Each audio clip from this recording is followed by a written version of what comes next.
ইউনূস মোদি বৈঠকের ফলাফল কি?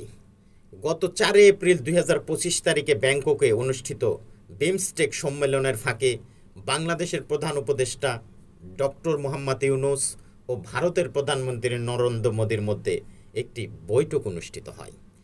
এটি ছিল ২০২৪ সালের গণ অভ্যুত্থানের পর তাদের প্রথম সাক্ষাৎ। বৈঠকে প্রধানমন্ত্রী মোদি বাংলাদেশের সঙ্গে ইতিবাচক ও গঠনমূলক সম্পর্ক বজায় রাখার উপর জোর দেন এবং বিভেদ সৃষ্টিকারী বক্তব্য এড়িয়ে চলার আহ্বান জানান। তিনি বাংলাদেশের সংখ্যালঘু সম্প্রদায়, বিশেষ করে হিন্দুর নিরাপত্তা নিয়ে উদ্বেগ প্রকাশ করেন এবং তাদের সুরক্ষা নিশ্চিত করার আহ্বান জানান। বাংলাদেশের পক্ষে থেকে প্রধান উপদেষ্টা ডক্টর মোহাম্মদ ইউনূস সাবেক প্রধানমন্ত্রী শেখ হাসিনার প্রত্যাপন বিষয়ে আলোচনা তোলেন, কিন্তু এ বিষয়ে কোনো চূড়ান্ত সিদ্ধান্ত গৃহীত হয় নাই।